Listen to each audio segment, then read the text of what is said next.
But from Tottenham, you've just said it's a big boost, and you think, in terms of that fourth spot, which is up for grabs, they should be in fighting contention? I think so. I think if I said at the beginning of the season, if they can emulate what they did last year, finishing fifth, I've always an excellent season. If they can add a domestic trophy to that, it would have been a magnificent season. I give them a chance. No one wants to play Tottenham in any cup competition. I know they play Man City in the Carabao Cup next. They got an opportunity, even in the Europa League, to win it. No one wants to play them on their day. Especially now they've got Solanke. They've got a striker he's confident. He scores again today. It's only going to help his confidence and the boost, because they created the chances. They should have more points.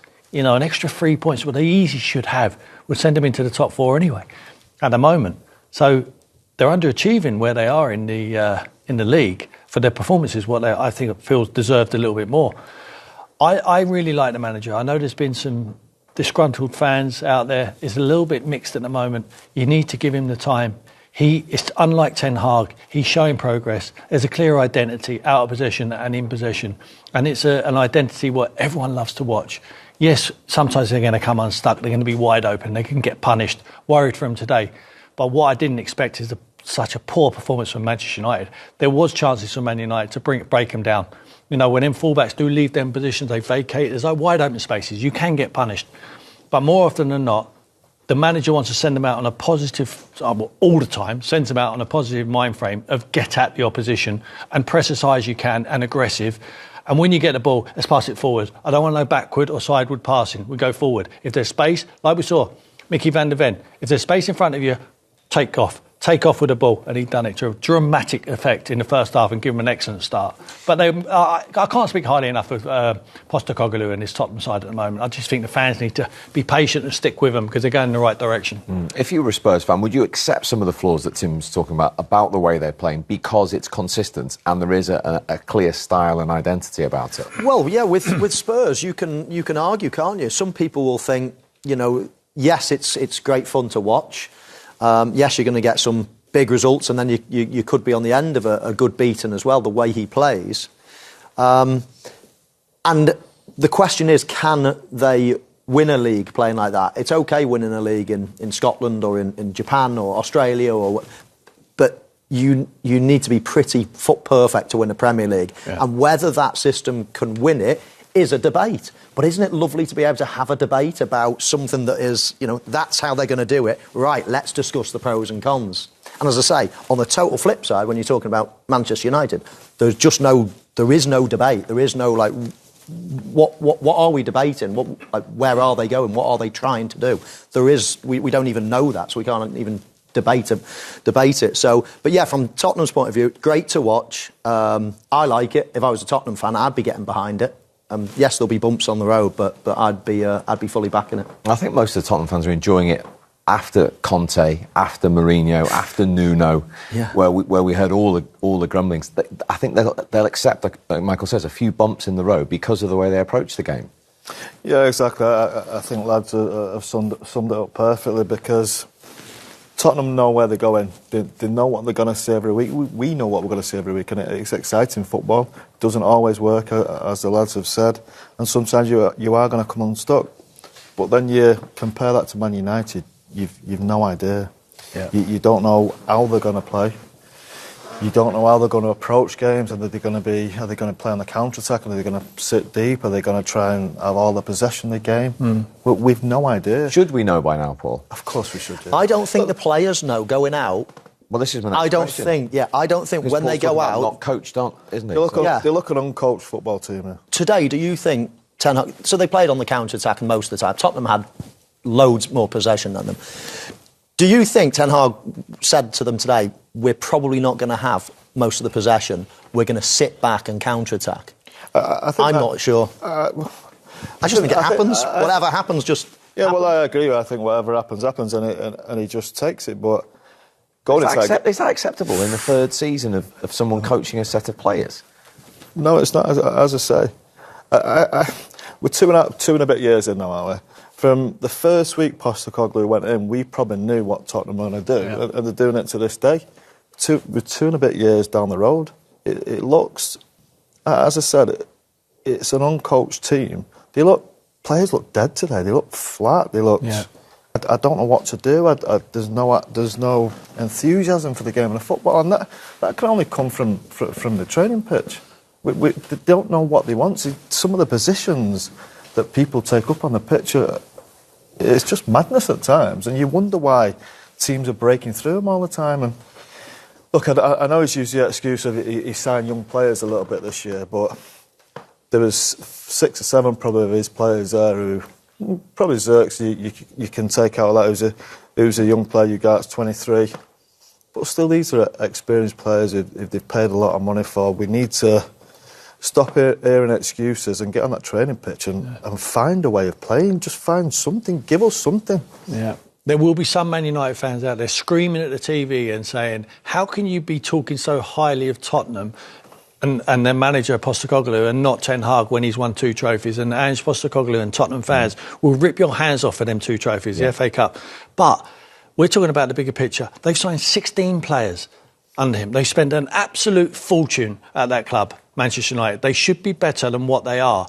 Not only that, the recruitment of the players is so difficult. If I was head of recruitment at Manchester United, I don't know what players he wants. I don't know what characteristic he wants in different positions. If I was scouting there and head of recruitment at Tottenham, I know exactly what Postecoglou wants, because it's clear. He doesn't want fullbacks who are going to stay in there. He wants people like Undogi and Pedro Porro who just bomb into the midfield and they're really energetic, aggressive with the press and exciting in the final third. That's what he wants. We know what his midfield looks like. Look at him playing today. Bentancur, Kulusevski and Maddison. He knew he was going to have possession of the ball. He knew he wanted players who could use the ball and use it effectively. That's exactly what he got today. Tim, this is an interesting point, because at some points I've thought, he's changing his way. Goalkeeper was a case in point. You get rid of De Gea and you bring in probably one of the best goalkeepers in the world with his feet. So you think, wow, right, they're going to play this expansive. Yeah. They get rid of Cristiano Ronaldo because no energy. You know, we want a high press. They play more counter-attack. Yeah. He's buying certain players and you think, okay, that might be now a change. Yeah. And then what happens when they get onto the pitch? They don't utilise the skills of... Their defenders aren't great on the ball. No. Yet they've got one of the best goalkeepers. He hardly passes it out to them now. You can't trust them. It's just the whole thing is a mismatch. You look at every single aspect of that club. Injuries is a massive problem. Yeah. That's not luck. That's how you train on the pitch. Scholes says they're looking flat. Again, that's the training pit. Are these players fit enough? Are they right? Are they fresh enough? Game 6 of the season. Buying players. Recruitment is awful. It's a good point about recruitment. You can't recruit for what you don't know what you want. If you don't have a style of play, what are you recruiting for? Yeah, exactly. As he makes a point with Tim, you know exactly what they want. Yeah. Do you know what I mean? You know what they need. They need the fullbacks they need athletic people just to play their positions who can do that. With United, you think about it, it's like they're just picking people from the air and then trying to put them together. They're surviving on moments. They're relying on Garnacho with the pace. Head down, pace, run. Rashford, exactly the same. Bruno, a little bit of magic. We know he's got the quality. He's got the petulance. What we've seen today, gets himself a red card. They can't play off anyone. They've got a boy who's Jadon Sancho. He's showing them up at the moment. Watched him play yesterday for Chelsea. He balances him on the right-hand side. He comes into them pockets. Yes, he needed babysitting. He should have put his arm around him. First and foremost, the important thing is not how you feel as a person to how the player's treating you. It's getting the best out of him for the fans who come and watch every single week. Sancho there plays. He's not a bottle of pop. He doesn't get his head down. He plays off the centre forward. No wonder he can't play at Man United, because he's got no one to play off. Xerxes, I don't know what he is. What is he, an 8? He's certainly not a 9. We talked about he wants to be a 9.5. I don't see him as a 10. I don't see him as that clever player who can hold the play up and let people run beyond him. I don't see what he's got. I don't know in every division of their pitch. He talks about we haven't got the personnel last year to play higher up the field, so we're going to have to defend deep. And then he signs De Ligt. Mickey van der Ven should have been his signing to get him up the pitch. Quicker than greased lightning. Anything goes in behind him, he goes and rescues it. I think that's another point. When you bring players in, you expect them to be a lot better than what you've already got. I don't see players coming in who are a big difference. Like De Ligt's coming for Maguire, let's say. But there's no big difference there. £50 million better than Maguire? Oh, absolutely not. Absolutely not. They should stop this signing. Just stop immediately. The money that's been wasted for years and years and years now just has to stop. Yeah. And until the manager, until that coaching staff, until the club can start getting better performances from within, then there should be just a stop on spending. Because do you think it's possible with these players, though? Who's the best? It's possible to play better than this. Coaching. Yeah. Who's their best players? The players are coachable. Garnacho? It's their academy. Kobe Mainu? Yeah, it's their academy graduate. Rashford at times. But this magic wand of, another 50 million. You look at all around that team at the moment, it is just eye-watering. There'll be people screaming at the TV sets and we'll change the whole coaching staff in the summer. Yeah, they're changing everything. Yeah, they do. You've got Ruben Van Nistelrooy. Needing coaching. Well, I suppose do they need time? I don't. Yeah, but managers tend to do a lot of the coaching now, don't they? Yeah. You wonder how much of an influence Rude and the other fella has. Sorry, I don't know his name. We said the same last season about Steve McLaren. Yeah. Absolutely brilliant coach, Steve. And we said that we just don't think he's got any influence on these teams. And coaches, sometimes they are control freaks, aren't they? They want to do everything, and it seems. And do you know what? If you was Rude watching that, you maybe just take a back seat. If you're Rude, I don't want to get involved in that. If you're Rude's coach, his expertise has to come as a centre forward coach. Yeah, he knows it inside out. He would say, "Well, give me a centre forward to coach, and I'll do it." I don't see a centre forward. Hoyland is the only one they got. He also has to be involved in the recruitment side of it. Yeah. With a centre forward or two centre forwards. Look, Rude, who do you think? I'm not sure he'd have picked Xerxes. No. I'm not sure he'd have picked Hoyland. Now, look, there's probably not a plethora of centre forwards out there, but you'd go and consult them, wouldn't you? Yeah. I mean, this is a huge result. It could have been a huge result the other way as well. It could have given them the platform, like it's given Tottenham now. Because whatever the result, the manager on the losing side was going to take some pressure. But more pressure always at Man United. He's not stupid, Ten Hag. He's managing the biggest club in the world. And you have to win, certainly at home. And you can't get done frees. In teams in around you. He's got done 3 at Liverpool. It was humiliation. That was humiliation today. Or you argue we went down to 10 men because they got him off the hook. They've got to beat that anyway. They should be 4 down by 3 was a great result. You think of the chances Werner had going through clean through. Is that the point, though? They're not just losing. It's the way they're losing and the score lines they're losing. It's the way they play every week. Yeah. Really. Even when they won games last year, they were still poor. Still really poor to watch, and they got away with it. But they lose 14 games, we said last season. Yeah. Well, we're on our way. Lost 3 already this season. Well, we're on our way to doing it again, aren't we? And somehow it has to stop. He has to find a way of performances being so bad. He's got to maybe think of a way of playing. As Tim said and Michael before the game, he really praised Postecoglou for the way they play. Why don't you try and play like that? Yeah. I mean, if it's that good and he's doing such a good job, you try it. Or try anything. Or try something. Try something. Show us something.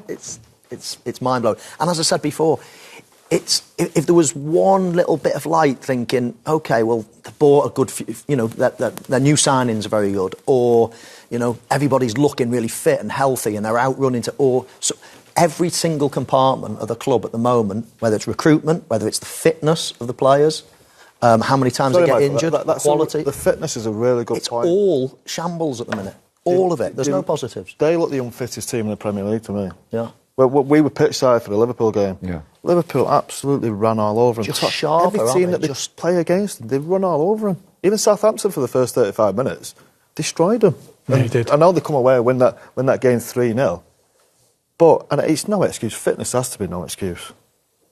I mean, the United fans listen to you say that. How on earth can United be, in your opinion, the unfittest team in the Premier League? How is that acceptable?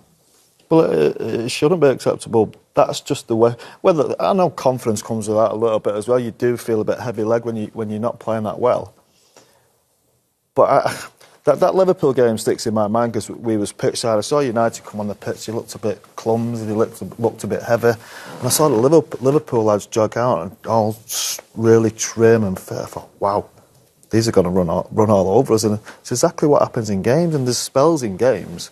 They might be okay for half a game. Man United, Crystal Palace last week, brilliant for half a game. Oh, not brilliant, but good. They got moments, yeah. Then in the second half, they're nowhere to be seen and should probably lose the game. So, look, not having your team fit, look, we know there's bigger problems that, of course, his style of play and all this type of stuff.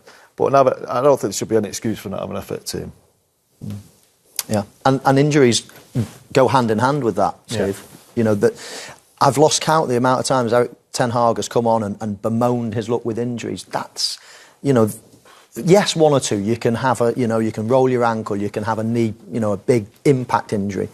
But muscles and conditioning injuries. That's what you do on the training pitch. They're spending millions, probably more than any other football club, certainly in this country, on sports science, on all the best equipment, the best coaches, the best, everything. They don't leave a stone unturned. Yet they have the worst injury record, or one of the worst injury records in the league, and have had consistently for the last couple of seasons. And visually, when you're watching them, they don't look as if they're as sharp as any other team either. So that's a huge problem. As I say, everywhere you look at the moment, I'm just struggling, and I'm a positive person, I'm just struggling to find a positive when I watch Manchester United. And it's not just a feeling that I've had for the last week. This has been the case for a long, long time now. If it hasn't turned in the last year since I've thought that this is not happening, then it's not going to change in the next year. What happens from now then? How do United change their fortunes and some of the things that you're discussing? Steve, I don't know. They've got to get on the training pitch, and he's got to give people around the club, not just the players but the fans, some hope that we're going in some kind of direction. As every other team that seems to come know what they're doing, they want to play in. Fans can accept it when sometimes it doesn't work and performances aren't great, but as long as there's a way and a hope and some kind of identity to your team, fans will stay with them. Look, these fans are brilliant. It's incredible. I was just about to say, it's incredible how they've stuck with them. They'll stick with them through everything. That could be to the detriment. That'll be low today. That'll be a low point for many fans. You saw there must have been 2,000 left in the stadium with 10 minutes to go. So look, all you can say is work hard on the training pitch, but how long are we going to keep saying that for? It's been 2 and a bit years now, and we're just seeing nothing to hang your hats on. And all that stuff in the second half where they're going around kicking people. Martinez did it, Mason Mount did it at one point. Come on, that's what you need in the first 3 or 4 minutes. You saw De Ligt when he let the leg go through. Just take everything. You've got to stop stuff like that. And you have to worry for him. You have to worry for his future from what we're seeing. He's got 2 tough games coming up. They go at Porto, they're away, and Aston Villa. So, the international break's coming up in October. I worry for him. Tottenham side of the story, terrific result for them. Let's talk to one of their goal scorers there, in Kulusevski, who's delighted to join us in the rain at Old Trafford. Dejan, well done. What a great day for you and the team, and a result like that at Old Trafford. Thank you. Yeah, it was a very good game, especially first half. I think we played unbelievable, and that's how we should play every game, because that's the quality we have, so we have to do it. And the way you started as well. I mean, a 1-up inside 3 minutes away from home at Old Trafford. Yeah, no, I think the pressure first half was unbelievable. They didn't come out once, and that's what we want to do. We want to press high, we want to win every ball. We prepare every day to play like this, and we just have to go out and do it like we did today. Dan, congratulations, mate. It was an excellent performance today. Everyone's playing with a lot of confidence at the moment. And I said at the beginning here that I think that you should have more points than you actually have. You would have took your chances in the other game, you'd already be in the top 4. How enjoyable is it day to day playing in this side under this manager? I think we didn't start the season off so good. We played good, but the confidence was not there for the players, and that's not what we have now. Because when you do 1 assist, when you score 1 goal, it helps so much. And now all of us in front have much better confidence, self-belief, and then we show ourselves to be much more better players. So our season starts now. It started now. Dejan, talk us through your goal today. It was a nice little finish. You started the first half really well, and of course the second half as well. I haven't seen it. Here you go then. Here I can see it, yeah. I'm just trying to attack the box because that's where you score goals. You just have to be close to the goal. And then it's a great finish. It's a good finish, and I needed this goal because I need the first goals. And after that, I play much better. I play much more freely. My father was in the stands coming from Sweden, so it was good. Wow, what a moment for that, to score in front of your father at Old Trafford. Yeah, no, that's what life is about. You do it. You don't do it for yourself. You do it for your kid. You do it for your family. That's the only important thing in life. And how important was it to get a result at Old Trafford today for Tottenham to try and push on now? 4 wins in a row in all competitions. So important because we want to be the best, and you have to play every game like this. And now it's important that we stay like this, hungry, because when you want to have this feeling forever. So every day, forget tomorrow, just go in strong and work hard to be the best as you can, because it's not easy. It's not easy. Everybody knows it. Dejan, very well done today. Go and enjoy the moment with your father. Thank you very much Thank you very much, joining guys. us. Well done. Thank you. Dejan Kulusevski, one of Tottenham's goal scorers today. Could have been more. 3-0 in the end to inflict more pain and more problems on Erik Ten Hag. Here is the Manchester United manager. Well, Erik, a bit of heart shown when you were down to 10 men, but overall, was that an awful day for your team? Sure. It's a bad start of the game. Tottenham was dominant. We couldn't get the right press, and we also make many mistakes in possession. We should make. I think we couldn't find the spare man, or we couldn't pass over the press, and we make wrong decisions. But we could have come back in the game because we had our chances with Zirkzee, with Garnacho on the post, and then I think the red card that changed, of course, the game. You often come and stand in front of us if it's been a bad day, and you'll defend your players as best you can. But is that first half performance up until the red card really hard to defend today? Really poor? It was no good. That's definitely. It's not possible that a player from the back can dribble through the whole team and then centre back from the opponent and then bring a cross in. And you should stop it at first, and also on the contra side. And we made very clear before the game how we should defend this. So this can't happen. And then I think we lost a little bit of confidence, and we were also poor in possession. And we can do better there. And I think all the players know this. Yeah, is that really disappointing to have to say? Because there have been some really positive signs. I think you talked about it in the week with your defensive structure, with your build-up play. So today, the things that had been good, did they go missing? Absolutely. I mean, we know Tottenham presses high, and we know when we attack also they have a lot of speed in front. How you have to keep your positions, or how you have to take your positions, and there we were quite undisciplined, and then therefore we concede the first goal, and then you see a drop of belief, and we were too stressful on the ball. What did you make of the red card?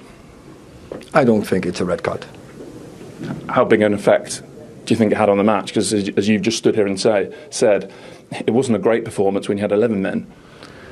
No, but I also said we had big chances with Zirkzee. Maybe he's oversee even Rashford. A ball on the post from Garnacho. It's only 1-0, so we could make a comeback, and I think it had a big impact on the game. Do you think, in terms of how your team played, the progress you're looking to make, do you think we saw familiar failings today? Things we've seen many times in the past? I'm not. I don't think. I'm not aware what you are thinking. What do you mean? I mean, turning the ball over when you're trying to play out. I mean, the press not looking entirely coordinated. The press was no good first half. That I agree with this. But how we concede some counter-attacks after we counter, we make very bad decision making. We had a lot of space. And that's then also, I would say, the form of the day. How do you turn this round, Erik? What, I don't know, you've had maybe a few minutes just then in the changing room. How on earth do you pick the players up? It's always a new day, and I told them just in the dressing room, come on, tomorrow a new day, but we have to learn. We have to do things better. We have to be better in the pressing, especially also better on the ball, because there were situations where we could have played better to find the spare man, or to play over the press, to keep the ball and play from there, and we didn't do. And of course that is disappointed. And I know you're as impatient as anyone for progress. You said that in your press conference in the week. How close are we to seeing some progress, Erik? I don't want to talk today about progress after such a defeat. We have to deal with this. We have to show resilience, definitely, but don't talk about this moment today about progress. I want first to deal with this defeat. Lastly then, for you and your team, with Porto and Villa to come, does it just feel like a really big week for your season ahead now? No, I just focus now on Porto. We will close this game down, so we deal with it, and then we move on. Yeah, that's next up on Thursday in the Europa League, a trip to Portugal. Let's go back to your pre-match comments. You said what was crucial today was to see some discipline, and he's just mentioned the big amount of ill-discipline in the Manchester United performance. It's every week, Steve. That's why I spoke about discipline. You thought Ugarte was it come to solidify that middle of the pitch and bring discipline to a team, and you think, what was it, 2 minutes? And they've gone right through you. He spoke there about the press was wrong. I didn't see a press. And in all honesty, in a game against Tottenham who play the way they do, I don't think there was need for a press, because Tottenham keep the ball really well. All you have to do in that game today, it was quite an easy game, I thought, tactically, stay in positions. Don't let them come through you. And as I say, after 2 minutes, they've come through them straight away. And the amount of times they break through on them, stay in your positions, just play them correctly, not keep the spaces tight, don't let anybody play through you, and you will get chances, because they take a massive risk. And United's strength, as we've said before the game, was the two wide players. Now, the quality on the ball's another thing. You can't always blame the manager for that, but the quality on the ball was horrendous. The amount of times they did turn over possession. They were playing passes that was being read easily. Garnacho was running with it far too much, kept getting the ball taken off him. Marcus looked like he looked like a player the last week. You thought, yeah, we're getting Marcus Rashford back, and he just looked to slump back into his old ways again. Xerxes, with United centre forwards, I think they're better without a centre forward. I don't think Xerxes at this point. Now, he's a young player. You've got to give him time, of course, but he's not good enough at this stage of his career and for where United are. United look a lot better in these bigger games. You think of City as an example in the cup when they play with just a false nine, really, whether it's Bruno Fernandes, whether it's Marcus Rashford, and they've got to find a way of shoring that midfield up, because the players they've got trying to do it, I don't think Manu particularly plays the position well. I think he's a little bit all over the place. Ugarte we saw again, and I constantly keep mentioning it. When your midfield players going out to the right-hand side, going out to the left-hand side, it just causes havoc for everyone. And I put Bruno Fernandes in that as well. He has to play with discipline, but that comes from the manager. The manager has to tell him, look, you're number 10, you stay there, you make our team. The number 10's job is to make your team play football. Now, if you're here, there, everywhere, showing a lack of positional sense, your team, it's impossible for you to play football. Now, it's very difficult for these young players to come into this team. Ugarte is a prime example, but when you're brought in to do that, as I went on before about recruitment, you have to bring players in that are better than what you've got. And at the minute, they're shown as if probably on a level, maybe even a level lower, and you're spending, what they spend, I don't know, 300 million, whatever it is. And there's absolutely no improvement. Let's speak to your former teammate Andy Cole again, back at Old Trafford. Cole, you're listening to Scholes, you there? What did you make of today and everything? What do you want me to say after that? I've got to be honest, there's not a lot I can say after that. I think it's disappointing day at the office. For some reason, Manchester United, being a home team, were all over the place. It didn't have to be the home team. Scholes, you touched on it. Play your positions. Tottenham will come out and try and hurt you, and then you have the opportunity to go and hurt Tottenham on the counter-attack. And we're talking about, and the manager was as well, about a lack of discipline. I mean, is that acceptable for a big home game like that today? No, because to play for a club like Manchester United, you've got to have discipline. That's first and foremost, that's what you've got to have. You've got to keep the football, and you've got to try and entice teams to come out and try and play a little bit, and then you hit them on the counter-attack, or you keep the ball well enough to open them up and create chances for them. And Manchester United haven't done that today. When I go down after 2 minutes, when you go down after 2 minutes, you know it's going to be a tough afternoon, but at least try and get yourself back in the game. It wasn't good enough to get themselves back in the game, which is very, very disappointing. Coley, the bigger picture, United have lost 3 already this season, 7 points from 18. That's their joint fewest at this stage of any Premier League season. How do they get some hope and change in this situation at the moment? Simple. You've got to win football matches. We can talk about whatever we need to talk about, but it's the players, once they cross that white line, they've got to believe in each other. They've got to grind out results. And like I keep touching on, once you grind out results, you bring confidence back, you go on to win football matches. At this present moment in time, there's not a lot of that going on. And they're going to have to deal with it as players. They're going to have to sit down as individuals, and if you have to dig each other out, you do just that. But you've got to turn it around. Coley, thank you very much indeed for your contributions. Thank you. Andy Cole at Old Trafford. We can go back there now and hear from the captain, who of course was red carded for the first time in his United career today, Bruno Fernandes. Well, Bruno, you wanted to do this interview. You volunteered to step up and speak to the media. What can you say? No, just to say that obviously I left my teammates down with one man down. I do appreciate everything they did on the pitch. Obviously, was tougher for them.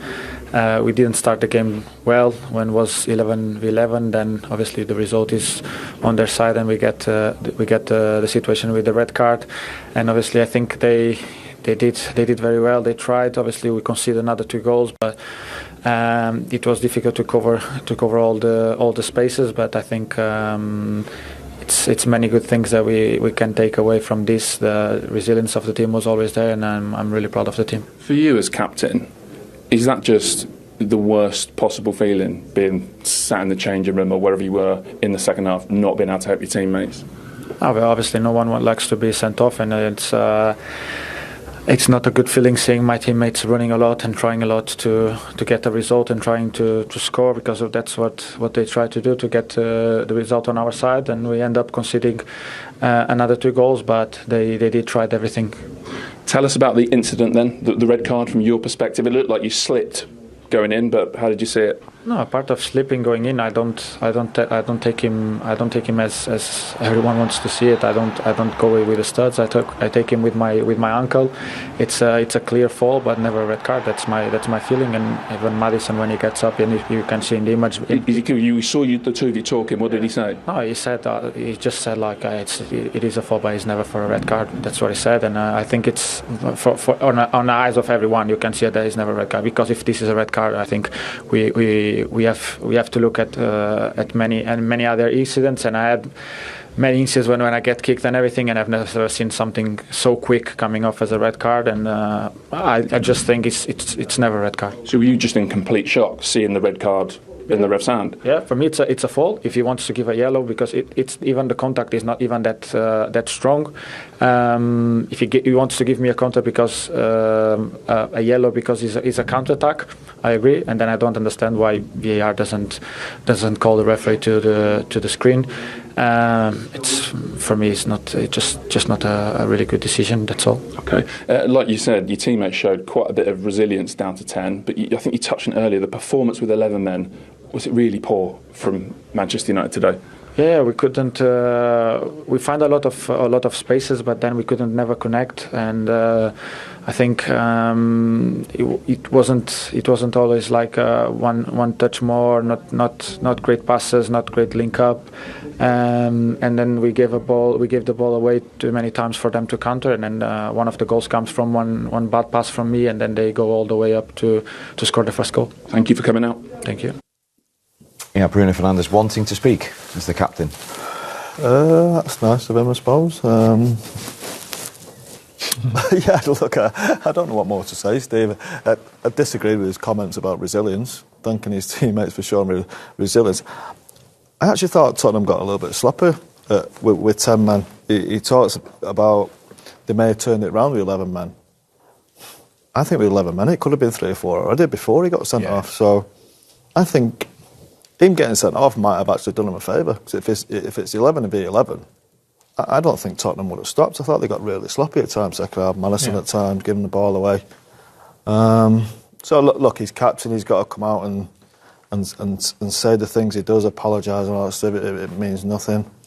And he was right. It wasn't a red card, but he gave the opportunity to the referee to be able to do it. And it's again a real lack of discipline. OK, you alluded to the bigger picture and what Erik Ten Hag had spent. So Dave in our production team, who's been busy working this out for you, Paul, he's got some figures and names for you as well. Let's look at some of his major signings since he came in just over 2 years. Anthony is the most expensive. He's the third most expensive player in Manchester United's history. Højlund, Yoro, of course, who came in and is injured. Martinez, Onana, Ugarte, Casemiro, De Ligt and Zertsky. They're all 36.5 million plus since Erik ten Hag walked through the Manchester United door. Right, so in terms of spend and net spend, which is what Paul was asking for, here are the figures for Manchester United and compared to the other teams as well. Overall, 538.6 million. Only Chelsea, and we know what was happening there, have spent more. And the net spend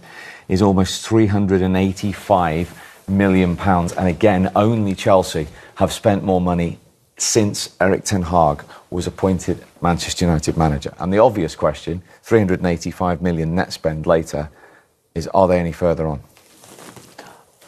And what have they got to show for it? Absolutely not. Well, I looked at that list then and I thought, not.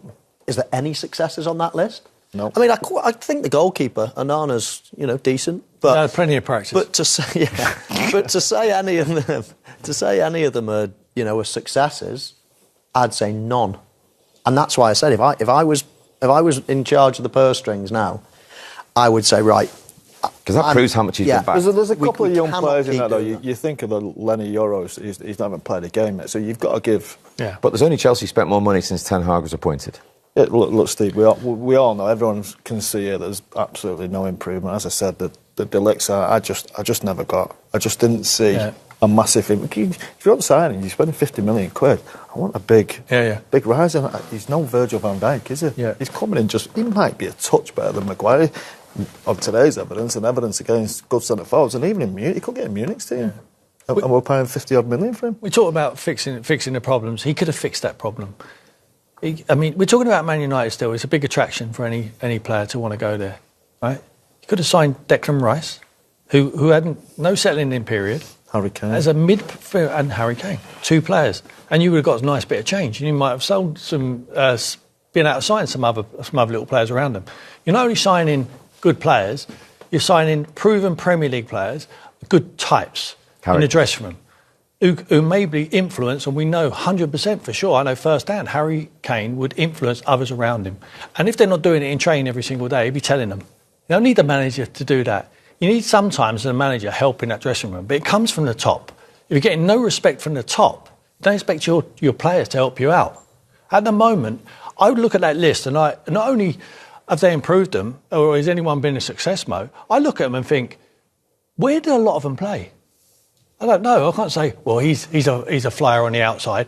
I'm not sure Anthony, for instance, I know he's been the most expensive, but he's been the poorest. And we're talking about a manager who signed him. It's not a surprise to him. He's someone he's worked with. How can he bring him into the football club and not play him? He's not playing him because he's fouled. So if I'm the owner of that football club and I'm giving him the checkbook, I'm saying, you knew this boy. You knew a lot of the other players you've brought into the club.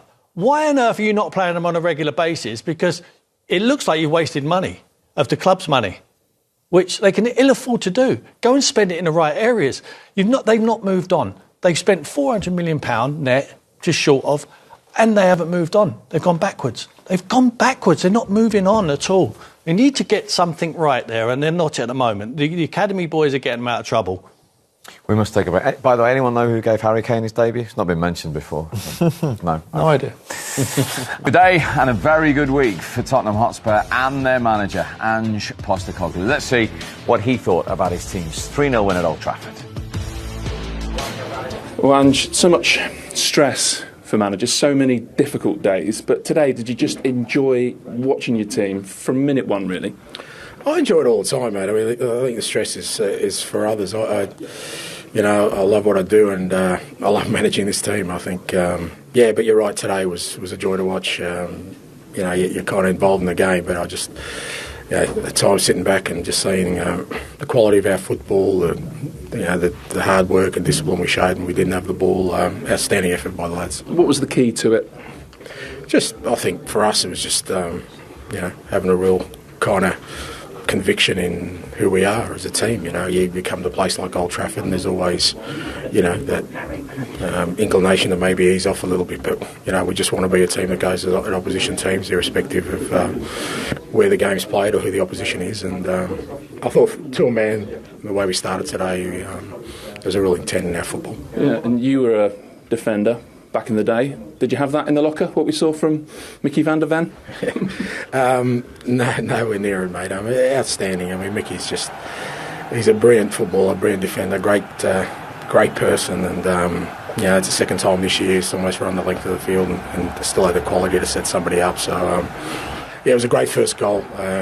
Set the tone for us. I thought we really should have been out of sight after about 15-20 minutes with the chances we had. But I think the pressure we were putting on, sort of, the red card was a consequence of that, and we just sort of took control after that. But was that actually the only concern? You stood there after 30 minutes, maybe even half-time, thinking, how is this only 1-0?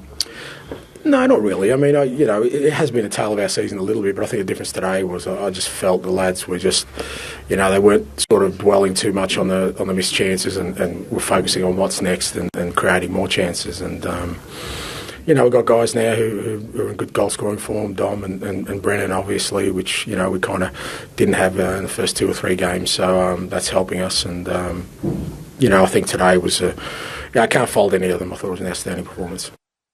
Yeah, outstanding performance. And he talked about Dominic Solanke there. We talked about his 2 goals in 2 games. It became 3 in 3 with his one in the second half as well, which will do him the power, of course. Yeah, and it's a good goal, by the way. Mo will tell you, I mean, that's anticipation of where that flick's going to go. It's a good ball in. I mean, interesting, I never asked Ange there about the set-piece coach, because he would have been... Because they haven't got one. He managed to do that without a set-piece coach, so credit to Ange Postecoglou today for that one, and it was good anticipation from Solanke, and that will only help. 3 in 3 now. They need a poacher, they need someone in front of goal who's going to finish off their good work. Really pleased for him. Brendan Johnson as well took a lot of stick, from the Tottenham fans. And he's really stood up and he's shown that he's got the character to play for this club. Strikers love those goals, don't they? Oh, they count just as much as the 30-yarders in the top corner. But no, good anticipation. Hard to defend that, a corner being flicked on at the near post and people moving off the ball. And Solanke, he gets his fair share of those in the 6-yard box. That's why he's a scorer of big numbers. He can score other types of goals, but he's always in that 6-yard box, and you need one of those. Yeah, and Johnson scored 4 consecutive games. First time he scored against United as well today. He showed real character. He has. He took some stick on social media, but he stood up. He's offering himself. He's getting the ball. He's taking it in the areas. He's taking the touch out of his feet and he's hitting it. He's getting his shots off. I think he can improve. I really do. I think he can get better at his trade. But a lot of confidence he's going to get from that. He's very modest. The kid. He wants to improve himself. The manager's sticking with him, giving him the confidence, so great. Yeah, we saw a picture of his father in the stand, actually. You played with in the mid-90s, didn't you? I actually did, with John. He was a year younger than me. He had a really bad cruciate injury, David, when he was a young player, but he was going to be a superstar, a really good player, and unfortunately it didn't quite work for him, but he'll be proud of his son, scoring at Old Trafford today, I'm sure he will. Where are you at with Spurs then? What will it do for belief to go there today without their captain? Let's not forget, without Son. Yeah, well, I was just about to say 1 or 2 players missing from today. Two important players, or a few important players. So that's brilliant for them. I think they've got a good squad. They're slowly building that momentum. As we've mentioned, they've got a style of play. They're exciting to watch. They've started the season well in terms of performance, and probably now after that 3 points, they're starting to accumulate a few points and look at the table, not from behind the couch now, but they're quite proud of where they are at the moment. And they're definitely a team that can challenge for the top 4. So, yeah, I'd be excited if I was a Spurs fan. Yeah, and what does it do when you go to Old Trafford and win like that? Do you know? Everyone does. Not many people did back then. It's not a place anymore, where you're scared to go, unfortunately, for the Man United fans out there. Everyone goes there expecting to win the football match, and there's certainly, when you've got a mindset of Postecoglou, any team he manages, he will set them out on the front foot, no matter if he's going to Old Trafford or not, or wherever he goes. So, it's all good. It's a positive. It's 3 points, and it's they're on the journey, and they're onwards and upwards for Tottenham. OK, Michael, Paul, Tim, thank you very much indeed for your company today. No shortage of talking points across the 2 games, but ultimately, in the rain in Manchester, it was Tottenham's day, just their 5th ever win at Old Trafford in the Premier League era. From the 4 of us, we'll see you soon.